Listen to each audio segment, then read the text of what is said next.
HBM사 세계 최초 천조 증설. 오늘이 제일 싼 K반도체의 진짜 정체. 저는 지난 3일 동안 뉴스피드를 계속 봤습니다. 2월 28일부터 3월 2일, 딱 사흘입니다. 그 사흘 동안 한국경제 산업뉴스의 헤드라인을 지배한 단어를 꺼내보면 HBM사 세계 최초, 디램 1위 탈환, 천조 증설, 성장률 상향, 코스피 6천 돌파, 전부 반도체에서 나온 키워드입니다. 그 중에 하나가 특히 눈을 잡아당겼습니다. MBC 뉴스 타이틀이었는데 오늘이 가장 싼 반도체, 잇따라 공장 증설. 저는 이 제목을 보자마자 이 영상을 만들기로 결정했습니다. 또 반도체냐? 지금 여러분 중 일부가 그렇게 생각하고 있을 거 압니다. 2022년도 반도체였고 2023년도 반도체였고 2024년도, 2025년도 반도체였습니다. 귀에 못이 박혔죠? 그런데 이번은 다릅니다. 진짜로 다릅니다. 그 이유를 오늘 하나씩 보여드리겠습니다. 과거 반도체 사이클은 보통 이랬습니다. 수요가 몰리면 가격이 오르고 기업들이 공장을 짓고 공급이 넘치면 가격이 내리고 기업들이 투자를 줄이고 또 수요가 부족해지면 다시 가격이 오르는 3에서 4년 주기의 반복이었습니다. 우리는 그걸 메모리 다운 사이클, 업 사이클이라고 불렀습니다. 이번은 그 구조가 다릅니다. HBM사 세계 최초 양산, 공장 증설 천조, 디램 1위 탈환, 그리고 한국은행의 성장률 상향이 거의 동시에 한 타임라인 안에 묶였습니다. 이런 동시다발적 이벤트의 조합은 역대 K반도체 사이클에서 없었던 구도입니다.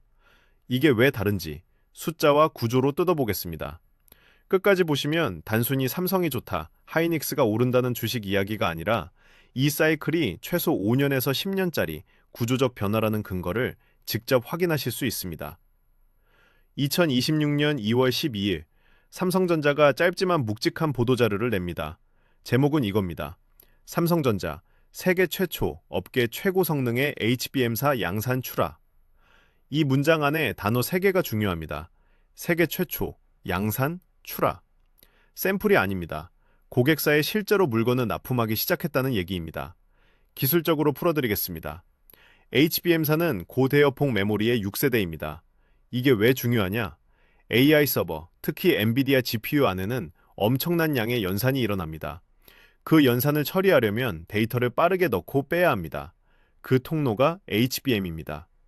고속도로에 비유하면 AI 연산이 많은 차들이 달리는 도로인데 HBM사는 기존 HBM3이보다 차선이 훨씬 더 넓어진 버전입니다. 그리고 삼성전자는 이 HBM사를 10나노급 6세대 디램, 이른바 일시공정의 파운드리 4나노를 결합해서 만들었습니다. 전력 효율과 열 특성을 개선했고 양산 초기부터 안정적인 수요를 확보했다고 공식 발표했습니다. 중요한 건 기술 스펙이 아닙니다. 이게 어디에 들어가느냐입니다. 엔비디아가 3월 중순 GTC 2026에서 차세대 AI 가속기, 코드네임 루빈 계열을 공개할 예정이고 업계에선 이 최상위 티어의 HBM사가 기본 탑재될 것으로 보고 있습니다. 구체적인 SKU 독점 여부는 아직 공식 발표가 아니기 때문에 이 영상에서는 루머 수준이라고 선을 그어두겠습니다. 자, 그런데 여기서 이런 생각이 드실 겁니다. HBM은 SK 하이닉스가 독주하는 거 아니었나요? 맞습니다. 지금까지는 그랬습니다. HBM 3위까지는 SK 하이닉스가 사실상 시장을 주도했고 엔비디아도 SK 하이닉스 의존도가 높았습니다. 그런데 지금 구도가 바뀌고 있습니다. SK 하이닉스는 올해 1월 말 실적 발표에서 HBM사에서도 압도적인 점유율을 확보하겠다고 밝히고 일시공정 기반 HBM사 개발을 순항 중이라고 했습니다. 여러 리포트에서 HBM사에서도 SK 하이닉스가 과반 점유율을 유지할 것이라는 전망이 나옵니다. 동시에 삼성은 HBM사를 세계 최초로 실제 출하하면서 우리가 이 판에서 빠지지 않겠다는 신호를 쐈습니다. 이게 어떤 의미인지 명확하게 이야기하겠습니다. 한 공급업체가 시장을 사실상 독점하는 구조에서 두 개의 한국 기업이 HBM사를 동시에 양산 출하하는 구조로 바뀌었다는 겁니다. 엔비디아나 AMD, 구글 같은 클라우드 빅테크 입장에서는 이게 중요합니다. HBM 공급업체가 하나면 협상력이 없습니다.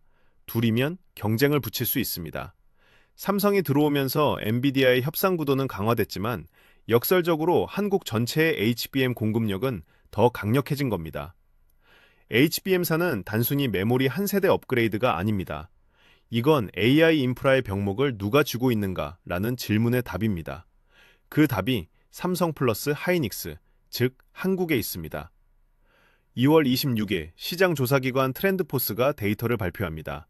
삼성전자의 2025년 4분기 디램 매출은 193억 달러, 전분기 대비 43% 증가. 시장 점유율은 36.0%로 전분기 32.6%에서 3.4%포인트 뛰었습니다. 이 결과로 삼성전자는 1년 만에 디램 시장 1위를 탈환했습니다. 전체 디램 산업 매출은 같은 분기에 535억 8천만 달러, 약 53.6억 달러가 아니라 535.8억 달러입니다. 일반 디램 계약 가격은 45%부터 50%까지 상승했습니다. 같은 시기 한국은행은 올해 경제 성장률 전망치를 1.8%에서 2.0%로 상향 조정하고 그 이유로 반도체 경기 호조와 AI 투자 확대에 따른 수출 증가를 콕 집어 언급했습니다. 총재는 반도체 호조가 더 강해지면 2.2%까지도 가능하다는 취지의 발언을 덧붙였습니다. 이 두 개의 뉴스를 나란히 놓고 보면 그림이 보입니다. 디램 1위 탈환과 국가 성장률 상향이 같은 국면에서 동시에 나왔습니다. 이건 우연이 아닙니다. 이건 구조입니다. 삼성전자가 2026년 반도체 매출에서 2천억 달러에 근접할 수 있다는 전망까지 나오고 있는데 이건 2025년 대비 2배 수준 성장 시나리오를 전제로 합니다. 반면 엔비디아의 2025 회계연도 매출은 약 1,300억 달러 수준이었습니다. 즉, 메모리 파운드리 시스템 반도체를 모두 합친 삼성 반도체 사업부가 AIGPU로 급부상한 엔비디아를 다시 매출 규모에서 초월할 수 있다는 초읽기 구도가 형성된 겁니다. 과거에는 반도체가 수출의 효자였습니다. 전체 수출에서 20% 조금 넘는 효자 품목. 그런데 지금은 다릅니다.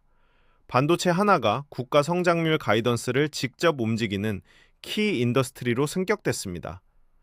다른 제조업, 건설, 소비가 다 흔들려도 반도체가 달리면 성장률이 올라가는 구조. 이게 지금 한국 경제의 현실입니다. 좋게 말하면 반도체가 한국의 엔진입니다. 솔직하게 말하면 그 엔진이 꺼지면 경제 전체가 흔들리는 구조이기도 합니다. 하지만 오늘 이야기는 그 엔진이 지금 어떤 RPM으로 돌아가고 있는지에 대한 겁니다. 그리고 지금 엔진은 거의 레드존 직전까지 올라가고 있습니다. 지금 경기도 평택과 용인, 그리고 충청도 청주, 이 세 도시에서 무슨 일이 벌어지고 있는지 아십니까? 올해 삼성전자와 SK하이닉스의 설비 투자, 캐펙스를 합치면 100조 원에 가까운 수준이 될 것이라는 증권가 컨센서스가 나와 있습니다. 전년 대비 30% 넘게 뛰는 숫자입니다.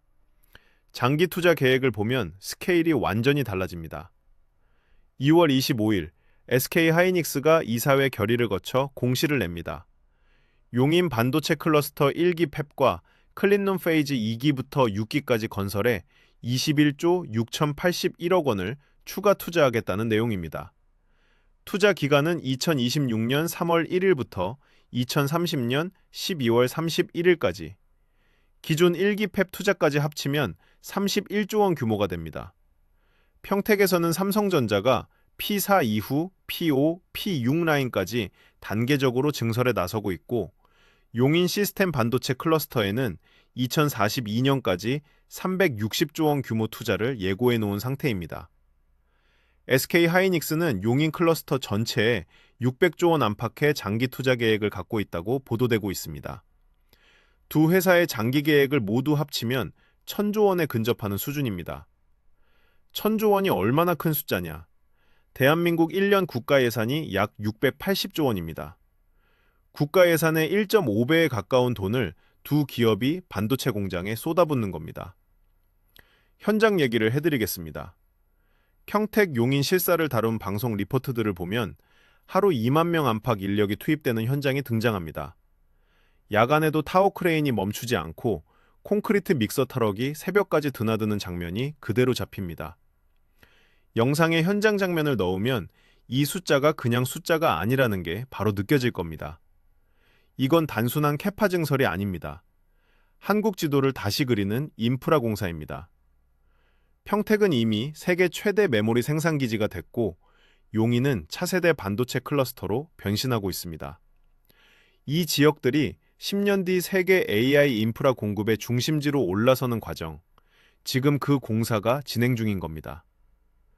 이 챕터에서는 솔직한 이야기를 하겠습니다. 오늘이 가장 싸다는 말은 주식 투자 맥락에서 많이 쓰입니다. 그래서 저는 이 표현을 주가 얘기로 하지 않겠습니다. 주가는 제가 예측할 수 없고 여러분도 그 판단은 각자 하셔야 합니다. 제가 하고 싶은 얘기는 수요의 구조입니다. 지금 HBM4가 나왔습니다. 그 다음에는 HBM4E, HBM5까지 이어지는 로드맵이 이미 반쯤 정해져 있습니다. 각 세대마다 대역폭은 더 커지고 필요한 메모리 용량은 더 많아집니다. 그리고 그 위에서 돌아가는 건 전부 AI 워크로드입니다. 왜냐? AI 데이터 센터가 계속 지어지고 있기 때문입니다. 마이크로소프트, 아마존, 구글, 메타, 오라클 같은 빅테크가 2025년에서 2026년에 합산 수천억 달러 규모의 데이터 센터 투자를 예고했습니다.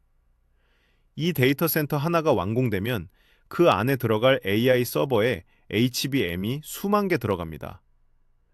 엔비디아 차세대 GPU 한 개에 HBM 스택가 여러 개 탑재되고 한 넥 단위 시스템에는 수백에서 수천 개의 HBM 패키지가 들어갑니다. 데이터 센터 한 곳이 이런 시스템을 수천 세트씩 구매합니다. 여기에 AI PC, AI 엣지 디바이스가 오고 있습니다. 스마트폰에 온 디바이스 AI가 들어가고 자동차에도 AI가 들어갑니다. 이 모든 기기에 더 많은 메모리가 필요합니다. 이미 그 영향이 나타나고 있습니다. PC, 스마트폰 완제품 가격에 메모리 가격 상승이 전가되기 시작했다는 기사들이 2월 말부터 나오고 있습니다. 그런데 공급은 어떻냐? 공장이 지금 지어지고 있지만 반도체 팹은 착공부터 양산까지 최소 2년에서 3년이 걸립니다. 평택과 용인, 청주 증설이 본격적으로 결과물을 내기 시작하는 시점은 2027년 이후입니다. 지금 당장의 수요를 충족시킬 공급이 충분하지 않다는 구조가 최소 1년에서 2년은 유지됩니다. 물론 단기 리스크는 분명히 있습니다. 미국, 중국 간 반도체 규제, 관세 이슈, 그리고 2027년 이후 대규모 증설 물량이 한꺼번에 풀리면서 공급 과잉 우려가 나올 수 있다는 분석도 있습니다. 이건 무시할 수 없는 리스크입니다.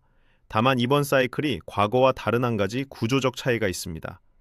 과거 디램 사이클에서 공급 과잉이 왔을 때는 수요 자체가 꺾였습니다. 스마트폰이 안 팔리고 PC가 안 팔리는 상황에서 칩이 쌓였습니다. 지금은 수요처가 다릅니다. AI 데이터 센터 투자는 5년, 10년 단위의 장기 프로젝트입니다. 글로벌 빅테크가 이미 수년치 투자 계획을 확정하고 집행 중입니다. 이 수요는 분기 단위로 쉽게 꺾이지 않습니다. 그래서 오늘이 가장 싸다는 표현이 나오는 겁니다. 이건 주가가 저평가됐다는 말이 아니라 수요의 구조가 바뀌어서 지금이 이 사이클에서 가장 이른 시점이라는 말입니다.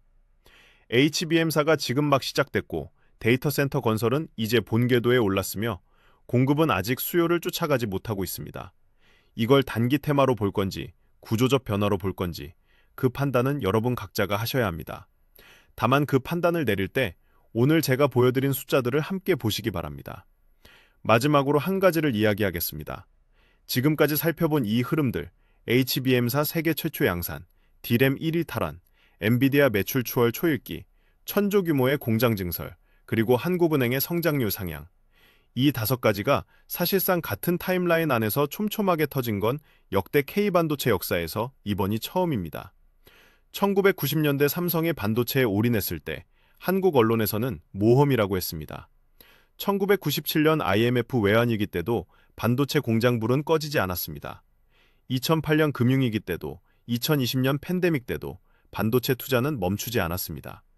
그리고 지금 2026년 삼성전자 약 400조 원, SK하이닉스 약 600조 원, 합산 1000조 원. 이 숫자는 단순한 기업 투자가 아닙니다. 이건 국가 프로젝트의 규모입니다. 정부가 아니라 기업이 집행하지만 그 결과물은 대한민국이라는 나라의 다음 10년을 결정하는 인프라입니다. 여러분이 지금 코스피 차트를 보고 있다면, 삼성전자 주가를 보고 있다면 그 숫자 뒤에는 평택과 용인과 청주에서 24시간 불 꺼지지 않고 돌아가는 공장들이 있습니다. 그 공장에서 나온 HBM사 칩 하나가 엔비디아 AI 서버에 들어가고 그 서버가 전 세계 데이터 센터에 깔리고 그 위에서 AI가 돌아가고 있습니다. 지금 우리가 보고 있는 건 주가 차트가 아닙니다. 한국이 다음 10년 먹고살 인프라 지도를 깔고 있는 과정입니다. 이 그림을 계속 추적해드리겠습니다. GTC 2026에서 엔비디아가 루빈과 함께 HBM사를 어떻게 활용할지, SK 하이닉스 용인 클러스터 공정 진척, 그리고 2026년 하반기 HBM사 이 전환 속도까지 이 사이클의 다음 챕터를 계속 짚어보겠습니다. 구독은 자연스러운 선택입니다.